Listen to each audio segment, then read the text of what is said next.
Call for some clapping.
Thank you so much, all of you, for being a part of this.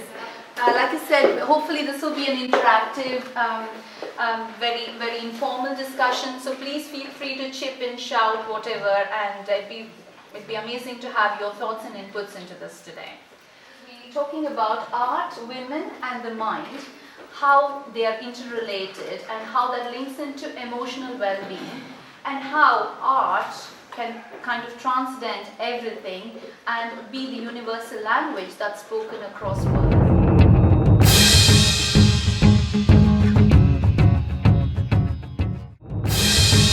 Our dear Ramya came and approached me with regard to this. I had a discussion with our Darshana here, head of our art gallery.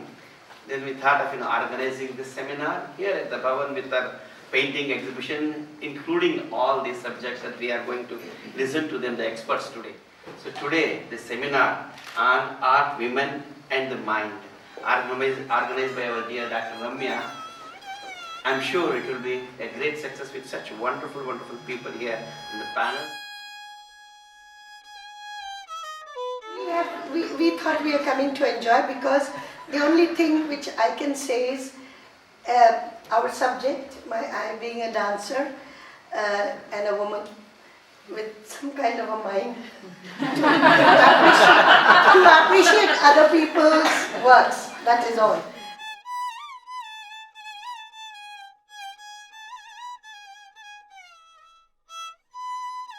Namaste to everyone.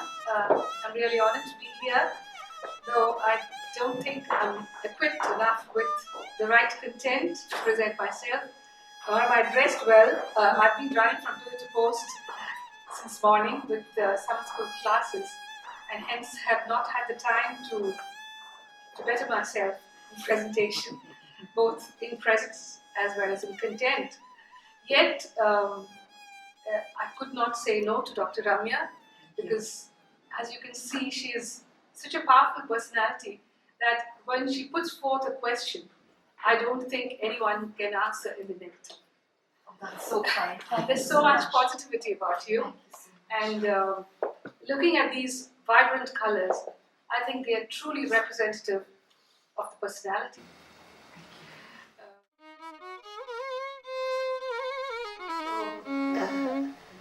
Really speaking, I'm truly happy to be able to share all that you have explained in your paintings, and maybe through our work, through our dance, through our music. This is our only desire and our what we want to do, that besides the ordinary happiness, the joy of making it to any level, getting praise, beyond that is what, if we can give any solace to human beings around us through our art, that is the biggest responsibility on us, and our biggest joy and our biggest achievement, if we have been able to enlighten even a single soul through our art. That is so beautiful. So she is really filled up this whole place with so much beauty. Thank you very much. I'm sure we will share many more feelings.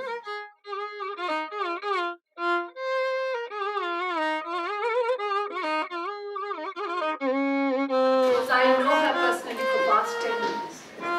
And Ramya and myself seem like I have gone through a journey. And through this journey, I've seen her really mature as an artist, as a professional, and also as a woman.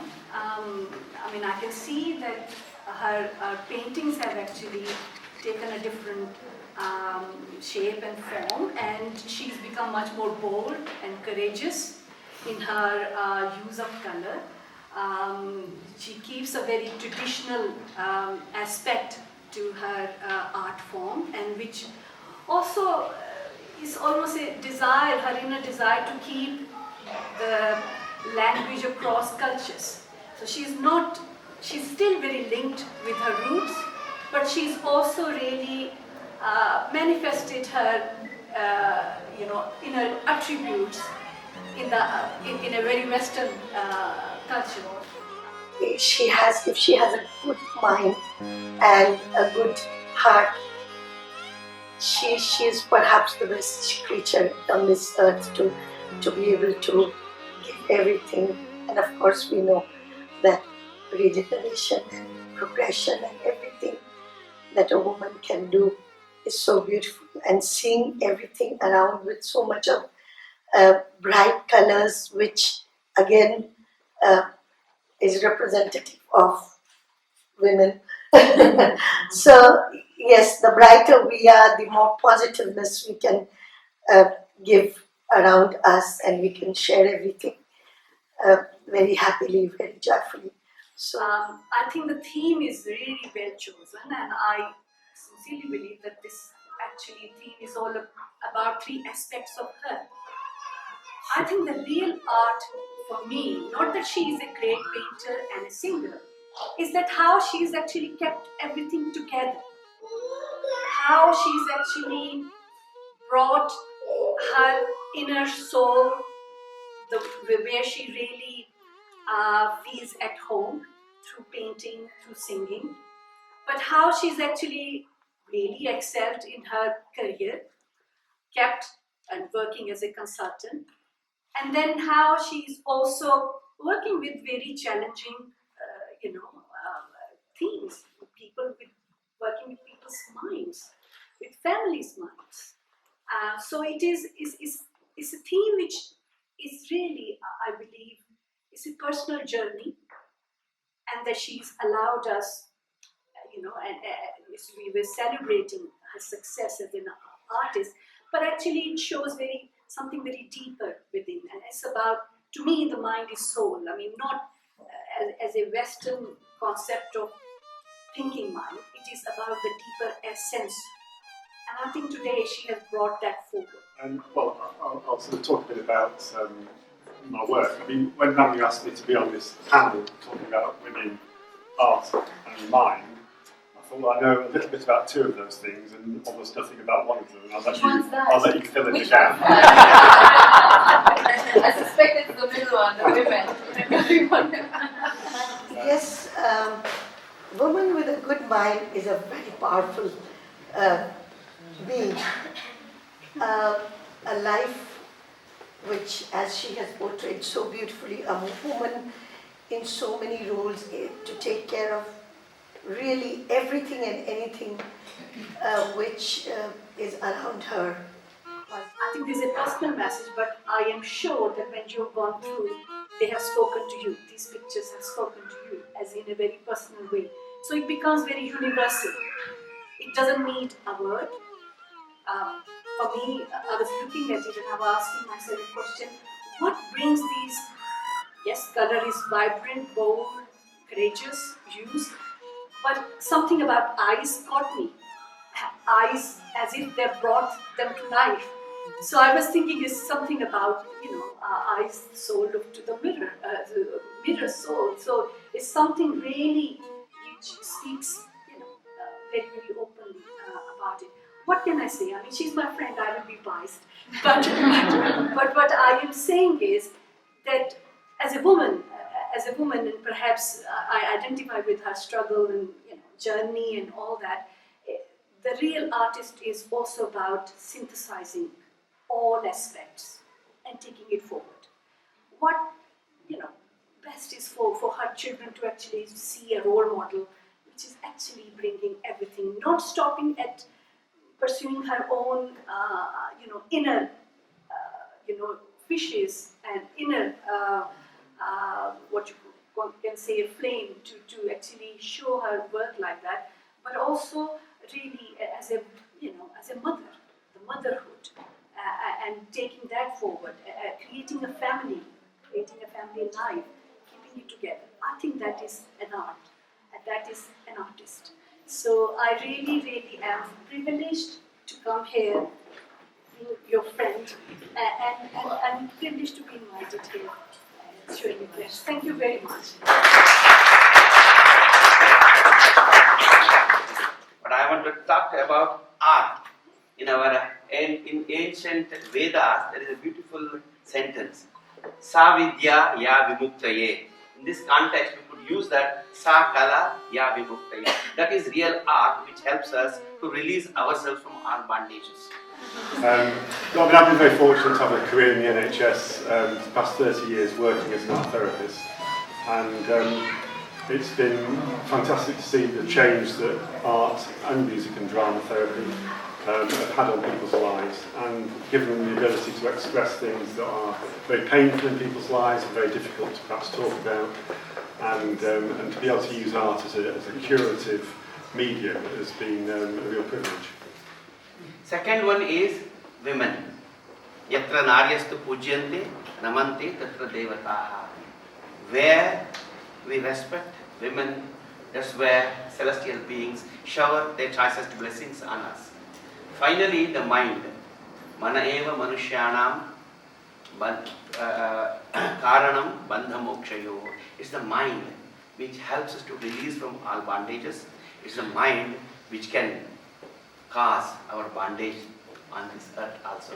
If we are able to deal with the mind, then all bondages can be easily overcome and we will be free. Positive, negative, painful, joyful, everywhere she is there to share with her neighborhood, with her family, with her friends.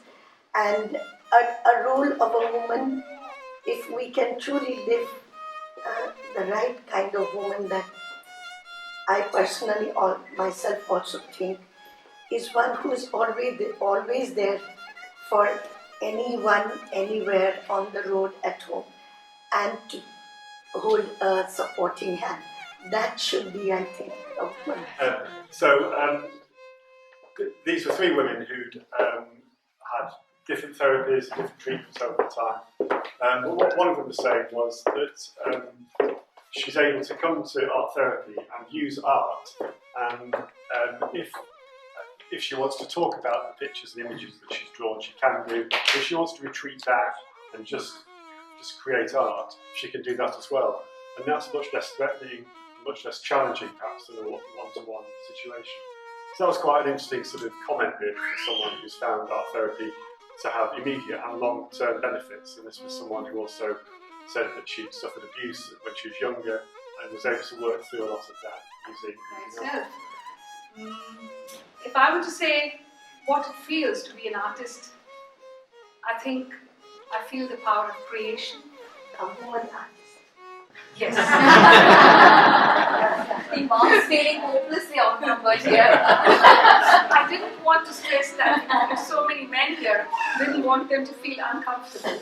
Anyway, because we have the topic as woman, mind, and art, I think there I am equipped. I'm a woman, I'm an art, and I have a mind of my own, which I represent through my art, through my music. Art is a beautiful canvas. Art is a beautiful arena where we play with our swaras, we play with our colors, we play with the jatis, we play with a mind of our own.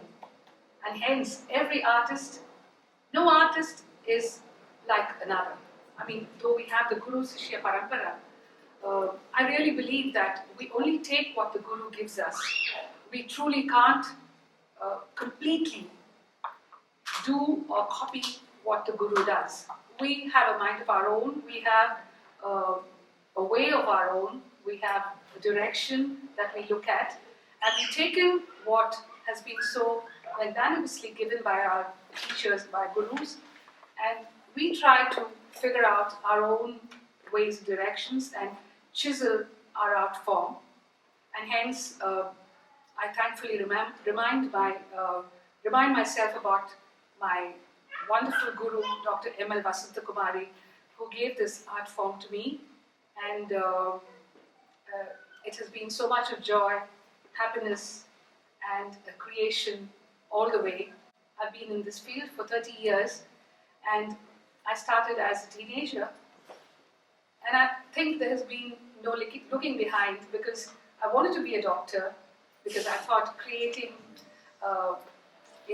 happiness in mothers. I wanted to be a gynecologist, because I thought bringing babies into this world was the most, unbelievable thing, because it had a touch of God. But then my Guru and my mother both convinced me that a voice is an art, interest in art is given by the Almighty, and hence I should take to music. And that's how I came into music, and I'm thankfully here with the Rasikas, or should we say the people who listen to my music and appreciate it and make me feel happy where I am. Most of my work has been in working with people with learning disabilities, and I think the great thing about that I've learned is how art can transcend intellectual ability and cultural differences and gender differences and all sorts. And it's a great levelling and linking medium, as we all know. And it's great to be able to come here today and sort of see this art and meet with the people here and be on this panel. And look forward to any questions you might have later. Art and the mind are definitely interrelated, and being a woman, it makes you feel so powerful to be an artist. You must be an artist to believe what I say. It really makes you feel that, you are on top of everything. You have the power to create and you have the will to create. Both these, when they combine together, that is the creation. That's how we do our music as well. When we sing the rag, we take the rag, we take the emotions of the raga, we take the nuances of the raga, and then when we combine our creative touch, our creative expressions to that, the raga takes its own flow and a swarupa that is never repeated. So you sing the same Kalyani maybe in a whole week every day, but every day the form or the creation of Kalyani will definitely be different. The basic structure would be there, the basic swaras would be there. Just like how a woman has a nose, a mouth, well, a man too, a shape. So too the Kalyani will have the shape of Kalyani, but what comes out, the complete evolution of Kalyani is totally different. I suppose after all these very kind words, I'm at a loss for words. Yes, so I think for me, this has been about a 3-year project really, just trying to, because initially for me it was, I'm a consultant psychiatrist on the NHS, and I deal with a lot of depression and anxiety and worry, and my very distinguished colleague is going to tell me off later, Geraldine will tell me. It's not an easy environment to work in, and so I work with young people, I work with children, I work with young people. That's a particularly difficult group of children to work with, a particularly difficult age group to work with, because I find that once I'm approaching it from the angle of somebody who's starting out in their life, they've got their whole life ahead of them. So that is the point at which we can actually make a difference to their lives, and that's a very big privilege and responsibility for us, and it's something we take very seriously. But it also means that we have to have our walls up really strong, so we work with them, we empathize with them, but we do not have the luxury to actually sympathize with them and take on their problems. And that's a very difficult balance that I've always actually struggled to achieve. And yes, you get there eventually, I think, as part of your training and all your experience, but it's a notoriously difficult balance to achieve, especially when you're working with children and young people. I consider it a privilege to be a doctor, but having been through the rigorous medical training and years of exams. In fact, I keep joking to my husband. I say to him, between us, after we got married, we did 7 postgraduate exams between us. But so actually, if we can live through this, we'll be okay. I think anything else, life throws at you. It's quite easy. But it has been a difficult journey. But then, along the road, actually, I realized that I had let go of this inner creativity. And then I had my children, of course. So for about 8 years in between, a very personal journey for me was that I actually hadn't lifted a paintbrush in 8 years. I used to perform, I used to give concerts, and I hadn't actually, I used to give the occasional performances, but then I realized that there was a gap there as well. So for me, it started to get very frustrating, and then I thought, something has to be done, especially because you're dealing with depression and anxiety and other things on a day-to-day level, and it's being kind of, you feel almost like a brick wall and things are being thrown at you. So you need to know how to actually absorb that and, not absorb that, how to deal with that and actually deal with it in a creative way. So at that point, this was a choice I made, a decision I took about let's say about 4 years ago, and since then, I've come back into the arts with a passion, and actually, I find my life so much more fulfilling and balancing. So that's been my personal experience. And Shiv Shakti Auntie is sitting there. She's my Guruji, and Shiv Shakti Auntie has been so encouraging. She said, Ramya, come here, come and teach with me on weekends, and you'll be in touch, and then you will remember everything very quickly, and which is what happened, Auntie. And I can't thank Auntie enough. So I've been surrounded by positive people like this, and that has been the most humbling thing for me. Actually having Nandaji, having Shiv Shakti Auntie, having friends like Lubna, having colleagues like Geraldine, having friends like Hila, so many of you in the audience, and just friends around us who live. It's been such an amazing, personally fulfilling journey for me this past 3 years, and this today's exhibition is a culmination of that work. So I thought, let me try and showcase the different roles of a woman and show that actually, despite all this, it needs to be a tribute to the power, the strength, the resilience that a woman has within her. Because I'm sure the men in the room agree, considering that we've all come from women, the men in the room would agree with me that it's not about who's better than the other. It really isn't. It's about saying, well, actually, we're equal. And it's also about saying, well, actually, we can work together, and it's about that really, and so that's about it. So you will see on this wall, it's been about my personal journey as a woman traveler. I've been across the globe, so just kind of trying to bring that all together into my artwork, and just trying to pick little aspects of women that you find, in various cultures that kind of hit you in quite a striking way. So it might be the liveliness of the Latin culture, it might be the entrepreneurial Moroccan woman who is, trying to manage five children and trying to actually get some bread for them as well at the end of the day. So these are all kind of inspirations that I've drawn from, and being from India. Lubna will be able to tell a bit more about that, but there is transpersonal psychotherapy is actually a very big field, isn't it? Which talks about how, well, correct me if I'm wrong, because I'm not a transpersonal psychotherapist, but it's about spiritual psychology, isn't it? So it's about how we're all interconnected at some point, and how that actually carries through, and that is something we experience even as psychiatrists and doctors on a daily level, don't we? There is nothing like coincidence in this world. I don't believe there is any coincidence. Except twins. Yeah.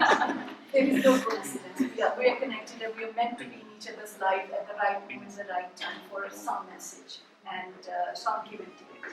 And this is coming from a psychiatrist. This is what this is exactly the debate that Siddharth was mentioning, that it's about science and art, and yes, science is all about logic, it's about calculation, and it's about it's about kind of evidencing everything. And then you've got art, which is about free flow, free expression, creativity, and molding, and everything else. So how can these two worlds meet? So I got more and more interested in that, and very recently founded iManas, which is about integrating medicine, arts, neuroscience, ability, and society. So it's about how these two could come together for the betterment of society and make the society, the world we live in, a better place. So that was the concept behind iManas. Well, the scriptures call woman Shakti. Yes, Shakti is the name. And man is Shaktiman. Yes. So it's or yin and yang. It's a different culture. but I know that we are. One I know time it's without a another. permission. It's not permission. Not permission. I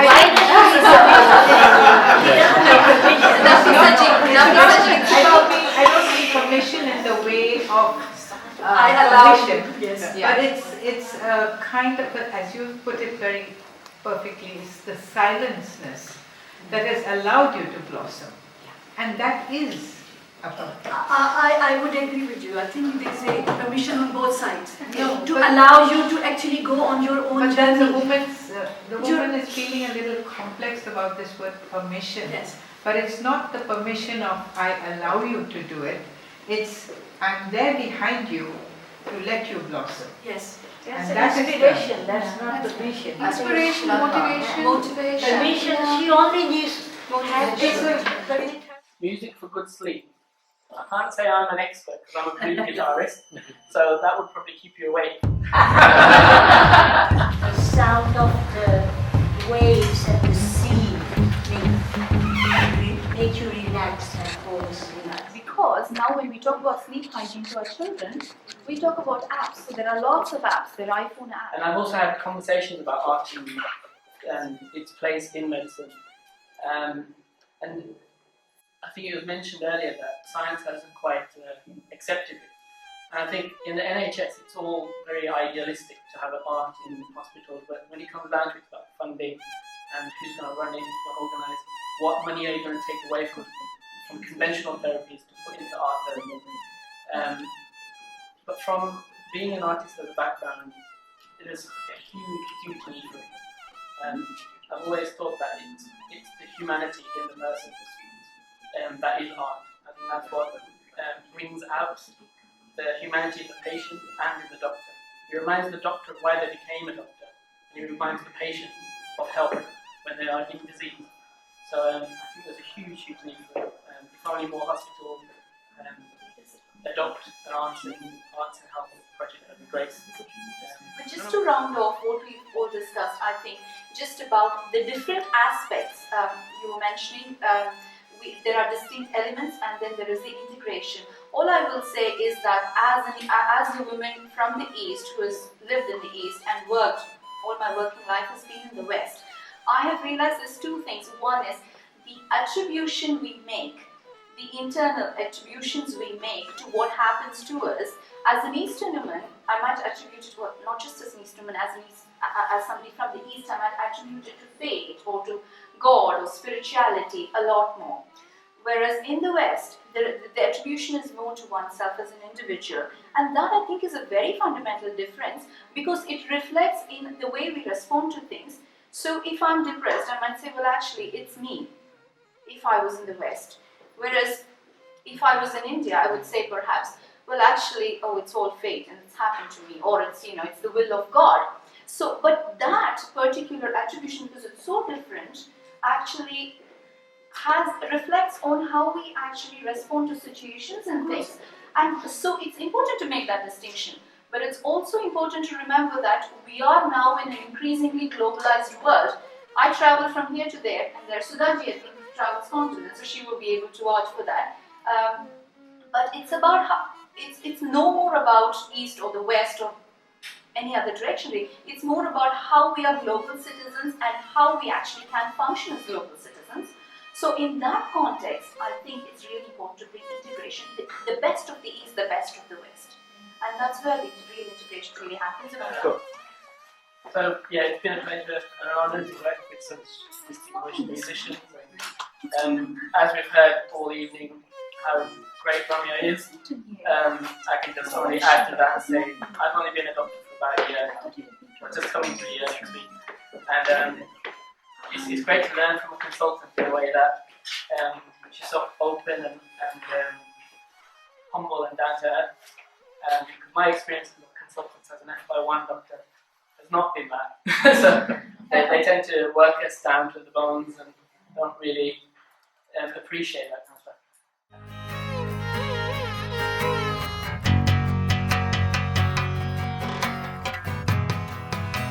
We wanted to introduce a new project here that Dr. Sammilana has been working with me on. With one Raghunathan, the resident violin teacher at the Bhavan. He is unfortunately in a concert downstairs that's happening at the same time, so we were really hoping he could be here on time, but obviously that's overrunning, which is the reason he's not here. But we've managed to put something together on music, medicine, music and medicine, and how we could actually bring that together to support emotional regulation. We'll let the video talk. That's it. Hi everyone, thanks for taking time to see this video and understand a very novel project.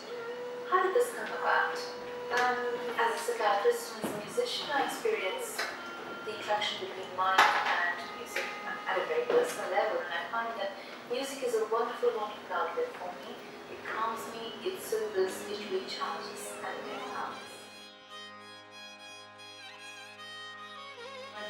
that's basically the project. And many of you have asked me to sing. Okay, I'll sing a very short piece, and it's an invocation to Devi, because again we're on the theme of women and Shakti and power and everything else.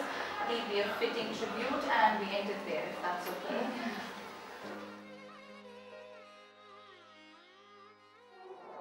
Vidya Gurunam Guruhu Vidya Bandhujano Videsha Gamane Vidya Paradevata Vidya Raja Supujita Nahi Dhanam Vidya Vihina Pashuhu. In Sanskrit, it talks about the beauty of and the importance of Vidya, knowledge, and how without knowledge and a good basis in what's right or wrong, man is no different to an animal. So it's about how one inculcates language within oneself. Thank you very much.